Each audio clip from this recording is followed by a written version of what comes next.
जय श्री बालाजी।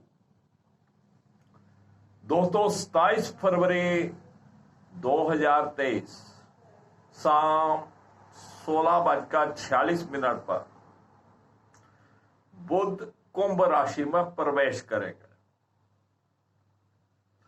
बुध मित्र शनि की राशि में रहेंगे। मित्र सूर्य और शनि के साथ रहेंगे।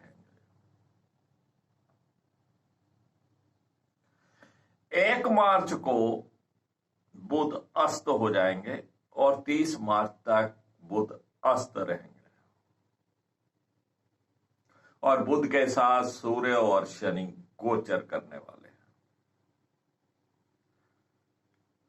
किस किस लगन के लिए क्या क्या प्रभाव रहेगा, इसी के ऊपर चर्चा करेंगे हम आज के इस वीडियो में।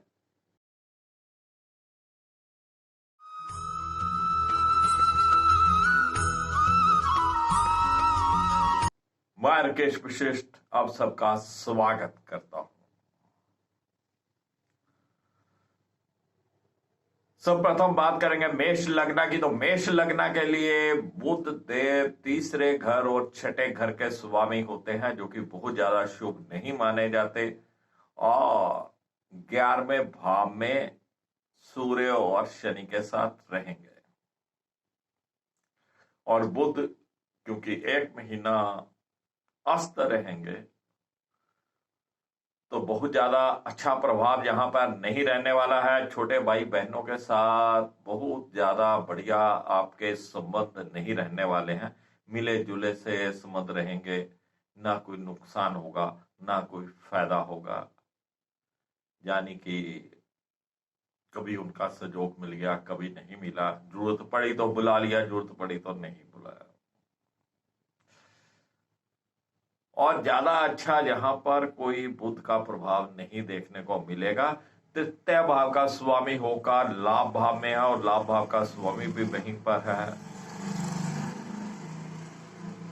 यानी कि आपको आय के साधनों के लिए और व्यापार में लाभ के लिए जी तोड़ मेहनत यहां पर करनी पड़ेगी। और बुध जो कि व्यापार का कारक है, अस्त चल रहा है, तो व्यापार भी यहां पर मध्यम रहने वाले हैं।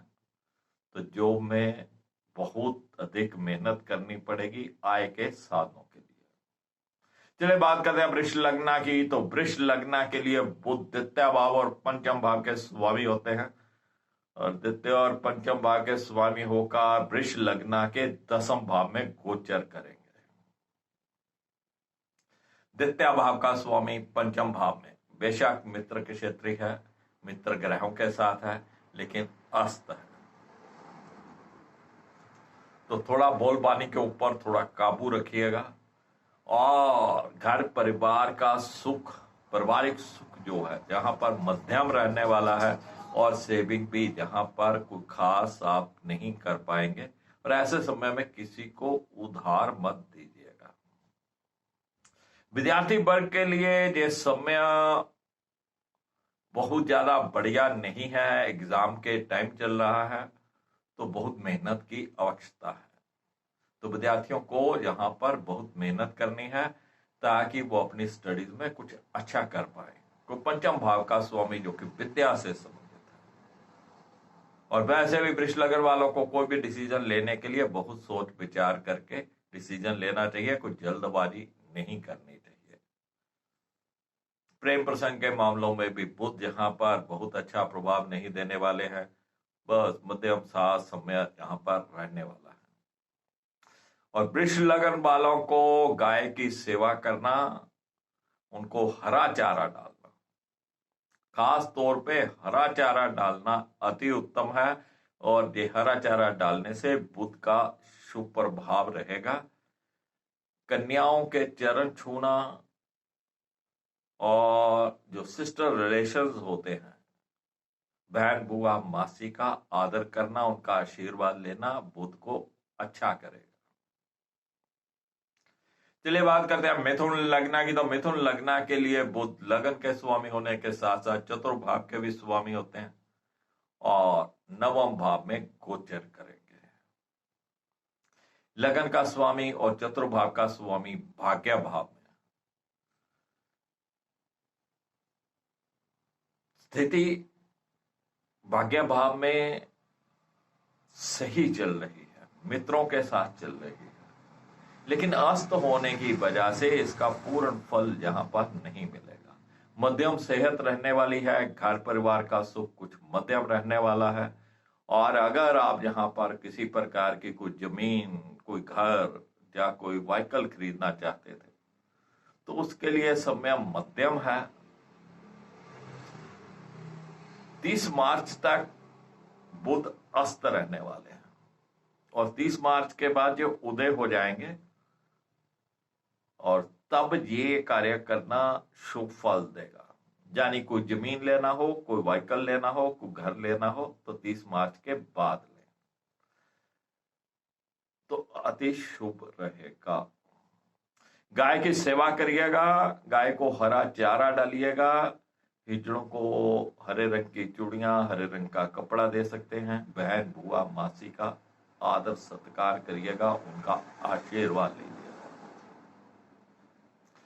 चलिए कर्क लग्न की बात करें तो कर्क लग्न के लिए बुध जो है वो 12वें भाव और तृतीय भाव के स्वामी होते हैं और अष्टम भाव में गोचर करेंगे।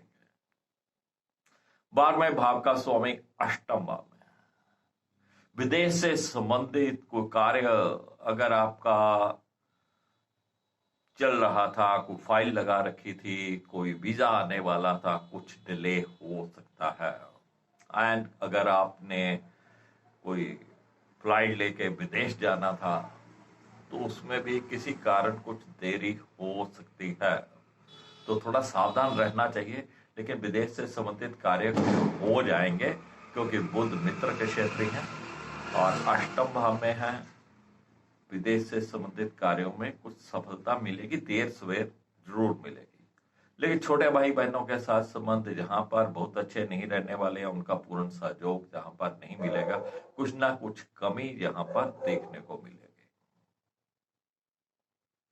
चलिए बात करते हैं सिंह लग्न की। तो सिंह लग्न के लिए बुध द्वितीय भाव और 11वें भाव के स्वामी होते हैं और 7वें भाव में गोचर करेंगे। लाभ भाव का स्वामी 7वें भाव में। यहां पर लाभ की मात्रा मिली जुली सी रहने वाली है बुध के अस्त होने से। दैनिक जीवन में भी कुछ आपके जो है कार्य वैसे तो समय से हो जाने चाहिए, लेकिन भाग दौड़ अधिक रहने वाली है, जिस कारण आपको आय के साधनों के लिए भी थोड़ी जी जान से मेहनत करनी पड़ेगी। पारिवारिक सुख की जहां पर कुछ कमी रह सकती है। गाय की सेवा करिए, गाय को हरा चारा डालिए और सिस्टर रिलेशन जो होते हैं, बहन, बुआ, मासी, इन सब के साथ संबंध अच्छे रखने का प्रयास करिए। कन्या लगन की बात करें तो कन्या लगन के लिए बुध लगन के स्वामी होने के साथ साथ 10वें भाव के भी स्वामी होते हैं और 6ठे भाव में गोचर करेंगे। तो कन्या लगन वालों को अपनी सेहत के प्रति थोड़ा अलर्ट रहना चाहिए, यहाँ सेहत का ध्यान रखना चाहिए। सेहत में कुछ न कुछ उतार चढ़ाव हो सकते हैं और व्यापारिक दृष्टि से भी बुध का 6ठे भाव में जाना खूब ज्यादा शुभ नहीं है। अगर आप किसी जॉब में हैं, व्यापार में है, तो वहां पे अलर्ट रहना बहुत जरूरी है। खास तौर पर जो जॉब में है उनको अपना कार्य समय से करना चाहिए। कुछ ना कुछ उतार चढ़ाव यहां पर देखने को मिलेंगे। बस कन्याओं की सेवा करिए, कन्याओं का चरण छूकर आशीर्वाद लीजिए, गाय को हरा चारा डालिए और बहन, बुआ, मासी के साथ अच्छे संबंध बनाइए, उनका आशीर्वाद लीजिए। चलिए तुला लगन की बात करें तो तुला लगन के लिए बुध 12वें भाव के स्वामी होने के साथ साथ 9वें भाव के भी स्वामी होंगे और ये 5वें भाव में गोचर करेंगे। 12वें भाव का स्वामी 5वें भाव में और 9वें भाव का स्वामी 5वें भाव। तो कहीं ना कहीं संतान पक्ष से कुछ निराशा हाथ लग सकती है। विद्यार्थी वर्ग को अपनी स्टडीज में थोड़ा अलर्ट रहना चाहिए, ध्यान देना चाहिए। और जहां पर भाग्य जो है वो कहीं ना कहीं आपका मिला जुला असर देने वाला है। और भाग्य के इस प्रभाव को बढ़ाने के लिए कन्याओं की सेवा करिएगा, गाय को हरा चारा डालिएगा, और जो हिजड़े होते हैं उनको हरा वस्त्र या हरे कान की चूड़ियां देकर आशीर्वाद लीजिएगा। चलिए बात करते हैं वृश्चिक लग्न की। वृश्चिक लग्न के लिए बुध अष्टम भाव और 11वें भाव के स्वामी होते हैं और चतुर्भाव में गोचर करेंगे। अष्टम भाव का स्वामी चतुर्भाव में है, तो कहीं ना कहीं पारिवारिक माहौल में कुछ उथल पुथल करेगा और किसी प्रकार का कोई व्हीकल लेने का आपका या कोई प्लॉट या घर लेने का इरादा हो तो अभी उसे टाल दीजिएगा 30 मार्च तक। अष्टम भाव का स्वामी कुछ न कुछ रुकावटें जहां पर खड़ी करेगा, लेकिन 11वें भाव का स्वामी होकर बुध चतुर्भाव में तो कहीं ना कहीं इच्छाएं भी पूर्ण करेगा। देर सवेर अस्त होने के कारण डिले कर सकता है, लेकिन जो इच्छाएं आपकी जायज इच्छाएं रहेंगी वो भी यहां पर वो पूरी करेगा और घर परिवार का सुख मिला जुला यहां पर रहने वाला है। चलिए बात करते हैं धनु लग्न की। तो धनु लग्न के लिए बुध दसम भाव और सप्तम भाव के स्वामी होते हैं। दसम भाव और सप्तम भाव के स्वामी होकर तृतीय भाव में गोचर करेंगे, जो कि मित्र राशि में गोचर कर रहे हैं लेकिन अस्त रहने वाले हैं। तो व्यापारिक दृष्टि से आपको बहुत भागदौड़ करनी पड़ेगी, बहुत मेहनत करनी पड़ेगी, जिसे कहते हैं कि अपना पराक्रम यहाँ पे दिखाना पड़ेगा। उसके साथ आपका व्यापार या आपकी जॉब आगे बढ़ेगी। तो ये रेस्ट का समय नहीं है, मेहनत का समय है। और कहीं ना कहीं पति पत्नी संबंध भी मिले जुले जहां पर रहने वाले हैं। और जिनके रिश्ते की बात चल रही थी, जो अविवाहित हैं, तो उनकी बात जरा स्लो चलेगी और 30 मार्च के बाद थोड़ी स्पीड पकड़ेगी। तो पति पत्नी संबंध भी जहां पर मिले जुले रहने वाले हैं। चलिए बात करते हैं मकर लग्न की। तो मकर लग्न के लिए बुध छठे भाव के स्वामी होने के साथ साथ नवम भाव के भी स्वामी होते हैं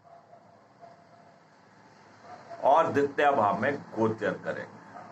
छठे भाव का स्वामी द्वितीय भाव में, तो कहीं ना कहीं पारिवारिक सुख में कमी करेगा और आपके धन संचित में भी समस्या खड़ी करेगा। तो उतना आप धन संचित यहाँ पर नहीं कर पाएंगे और किसी को उधार नहीं देना है, नहीं तो पैसे फंस जाएंगे और जहां पर पारिवारिक सुख में कुछ न कुछ कमी करेंगे।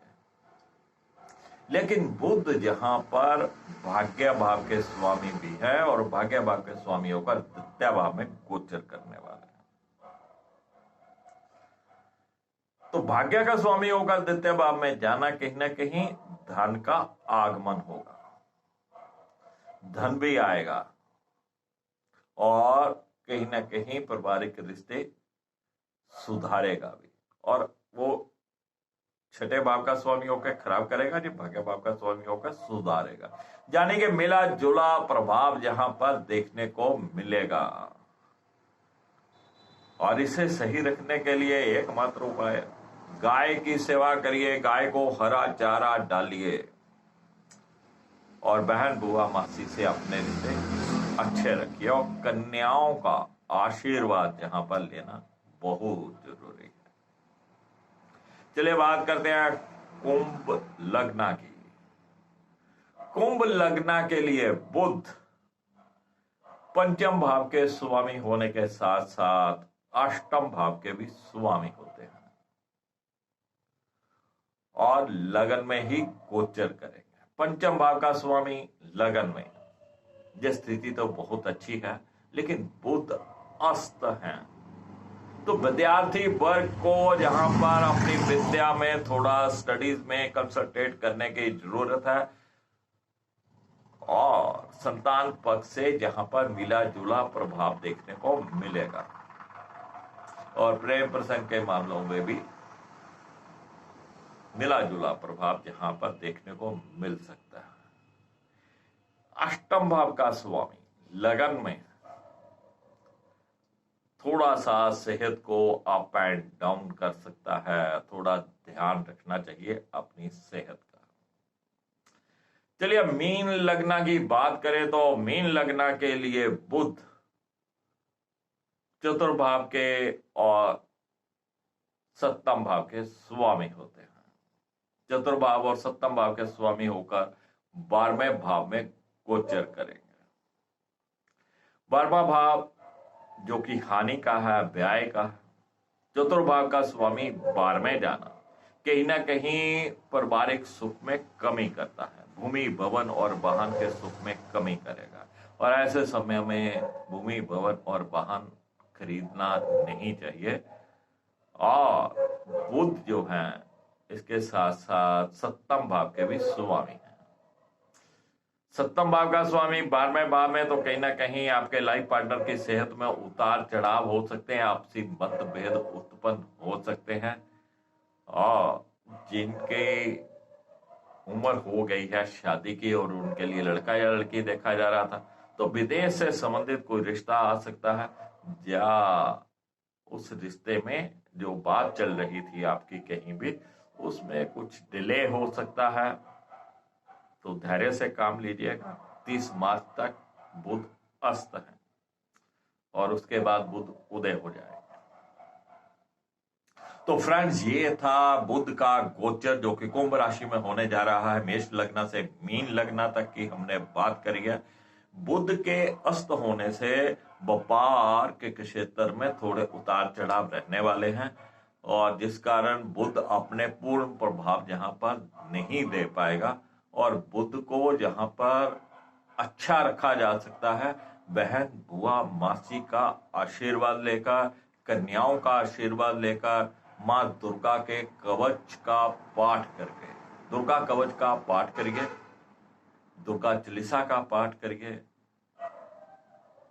और इसके साथ साथ गाय को हरा चारा डालिए ताकि बुध देव आपको अच्छा प्रभाव दे सके।